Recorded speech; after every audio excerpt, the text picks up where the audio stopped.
In my previous life, my parents passed away unexpectedly, and my twin younger brother and I were adopted by different families. My brother was adopted by Boston's richest man, while I was taken in by a wealthy couple that had started from the bottom of society. The richest family had a mentally twisted young lady from a wealthy family, and my brother became her plaything, tortured until he suffered disfigurement and disability. As for me, under the meticulous guidance of my adoptive parents, Elle entered Hollywood and became a popular star. Consumed by jealousy, my brother eventually set fire to kill me. After my rebirth, I returned to the day we were adopted, and my brother rushed ahead, throwing himself in front of the wealthy couple, calling them mom and dad. He used to think the richest family was great, but he had no idea how terrifying that 15-year-old wealthy heiress truly was. Now he thinks the wealthy couple are better, but he doesn't realize this couple, who climbed their way out from the bottom, are even harder to fool.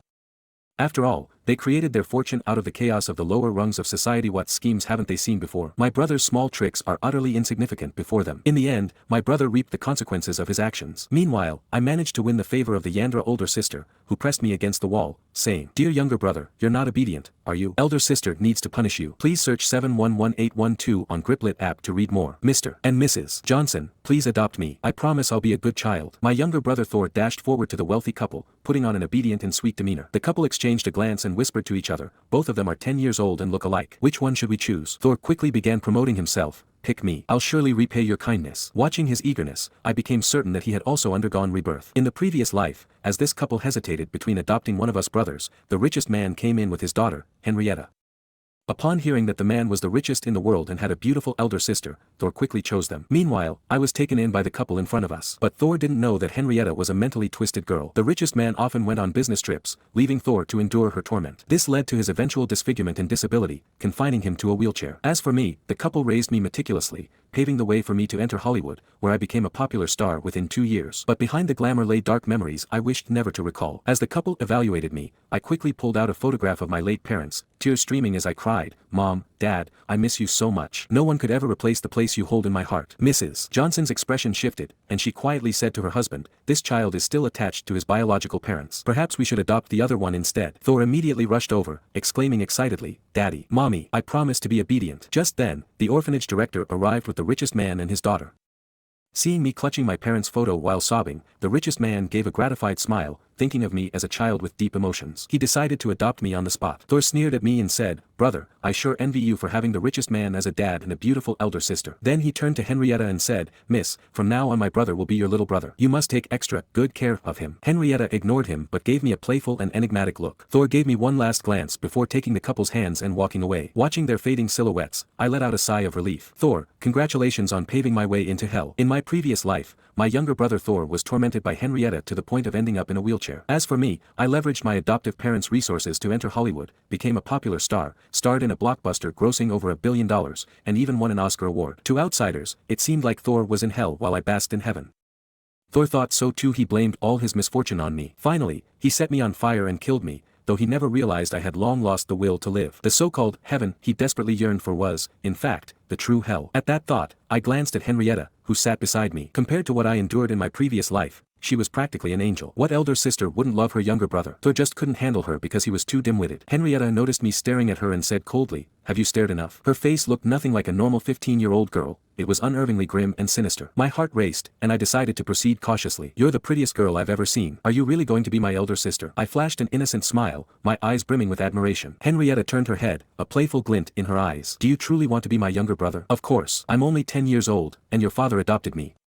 Do I even have a choice?" "Of course. Having an elder sister makes me so happy." I feigned excitement, then lowered my head, fiddling with the frayed edge of my worn clothes, my voice tinged with a sob. "But elder sister probably doesn't like me either." Back at the orphanage, everyone hated me. Henrietta froze for a moment and said stiffly, "I don't hate you." I immediately stopped sobbing and threw my arms around her waist. "That's wonderful. My elder sister doesn't hate me. My elder sister likes me." Henrietta's body stiffened, and she abruptly pushed me away, her gaze turning icy cold. "Get off. From now on, don't touch me unless I give you permission." As expected, she's a temperamental Yandra girl. The wealthy father sitting in the front seat chuckled and said, "Henrietta, take good care of your brother. I understand, this family is essentially just a world for Henrietta and me. Father is always traveling the globe for business, leaving just the two of us at home most of the time. As long as I can handle Henrietta, my slightly obsessive elder sister, my days will become much easier."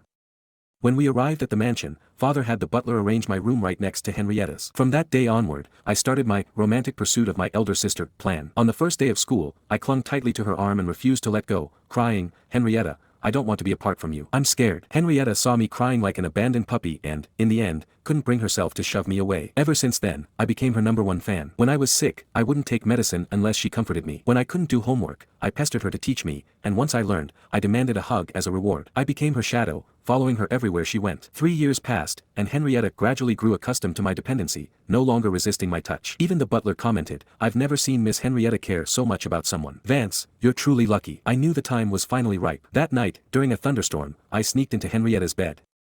When she came out of the bathroom after her shower and saw me, her face darkened immediately. "Hetty, I'm scared. I had a nightmare. Can I sleep with you?" I burst into tears before she could say anything. Henrietta's expression was complicated. There was anger, a murderous aura, and a trace of helplessness. Feeling guilty, I quickly climbed off the bed, tears streaming, as I apologized. "I'm sorry, Hetty. When I was little, Mom would sleep with me during thunderstorms. I just miss her." A flicker of pity crossed Henrietta's eyes as she cursed something under her breath. Just as I was about to leave with my pillow in my arms, she abruptly pulled me back. "Stay on the side and don't move around, got it?" I was stunned. Did I really succeed just like that? That night, Henrietta and I shared the same bed. She gently patted my back, and a warmth I couldn't describe filled my heart. I knew about Henrietta's past. Her mother passed away early, and her father, though a billionaire, was always buried in work.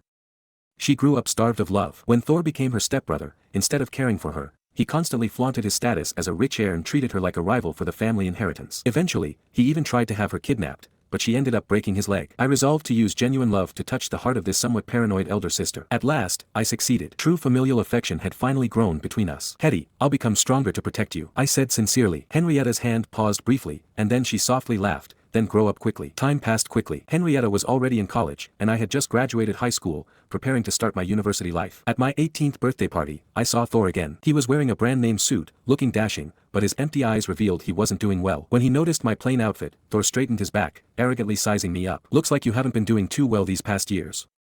That pervert Henrietta didn't even buy you a decent suit." I was just about to respond when Henrietta's icy voice came from behind me. "Who are you calling a pervert?" Thor's face turned pale instantly. In our previous life, Henrietta had taught him a harsh lesson. Now, facing her again, his voice trembled as he stammered, "I'm sorry. I didn't mean it." Ignoring him, Henrietta turned and draped a handcrafted scarf over my shoulders. "Vance, this is a gift I made myself. Happy birthday. When you're at university, call me if you miss me. I can fly over to see you anytime." She held me tightly and said, "If you don't feel comfortable where you're staying, I'll buy you a house near campus and hire a chef to cook for you." I gently declined. "Don't worry, Hetty. I'll take care of myself. Don't you remember? We need to keep a low profile." Henrietta smiled and said, "All right." After she went to greet other guests, Thor finally snapped out of his shock. He grabbed my arm and asked urgently, "Why is she so good to you?" Watching his crumbling expression, I replied calmly, "She's my elder sister. Isn't it normal for her to treat me well? Don't your parents treat you well?" That question seemed to hit a nerve. Thor fell apart. Thor clutched his head in agony, muttering repeatedly, "This can't be. This can't be."